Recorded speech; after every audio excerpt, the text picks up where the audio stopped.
year, my grandpa died. And I know you're all like, oh no, it's one of these stories. But it's not.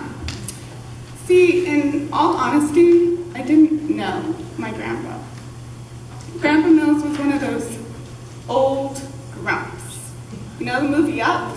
The guy in the beginning took me about half of my grandpa's main personality. So I remember the first time I ever met my grandpa. It was back in elementary school. I was 6, 7-ish, and it was summer break, and we were going to Idaho. So we arrive at his driveway, and I get out, and he comes out, and he looks like a giant. I mean, he is so tall. And I'm a short kid. I didn't even reach his hip. I was like, and so I like run up and I hug his legs, which is really strange. And I remember him grabbing me by the collar, and he rips me off. And he turns to my mom and he's like, "Hey, didn't you teach your kids any manners?" And so that was my grandpa. There was this one time, it was 12 o'clock at night, and I was still up. And I was looking for some game to play because I wanted entertainment. It was getting dull. And so I was downstairs and I found this board game called Mousetrap. And it's a really complex game that you have to set up and everything.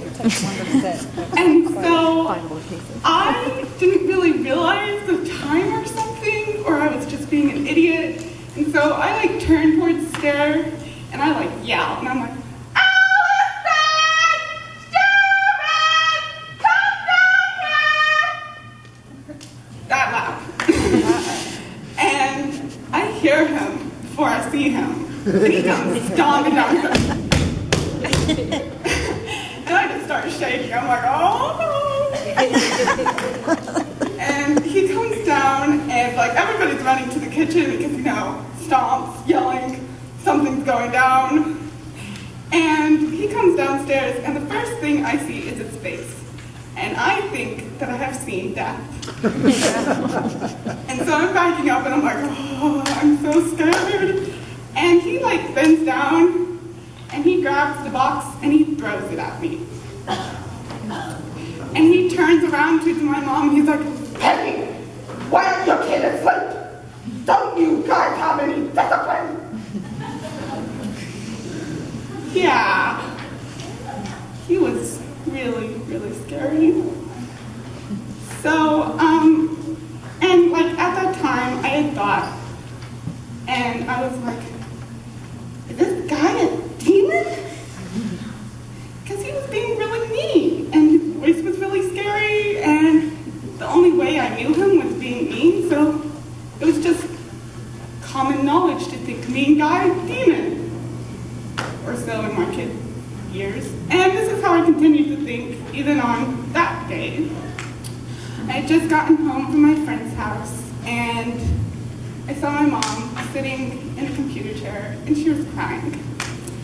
And my mom cries easily, and so I didn't think anything of it. So I just go up to her, and I'm like, "Mommy, is Allison being rebellious again?" Because she's a teenager. But my mom, she stares up at me, and she's like, "Grandpa Mills died." And I just stare at her, and the thing that I think, I don't say it, but I think it, and I'm like, and that's bad because? But I hug my mom, and I cry a little, sympathetic tears. These aren't real tears, okay, because I did not like the guy. It's just for my mom to make her feel better. And so,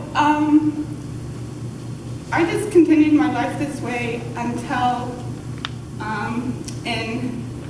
I was at camp, and my dad wrote me this letter, and it was my grandpa's memoir. And in this letter, it speaks of all the trials and challenges my grandpa faced.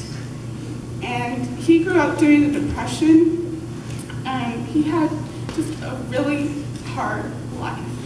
And as I read this, I thought of all the mean things I had thought and said about this guy. And I just felt so awful because I had taken all of these bad faults that my grandpa had and I had turned them into this monster with sharp teeth and fangs that was out to kill. And I just broke down and cried, real tears. And I made a promise to myself that I wouldn't judge people anymore because I had judged my grandpa. I never actually got to know the guy, someone who I was supposed to know and get along with, and I regret it to this day.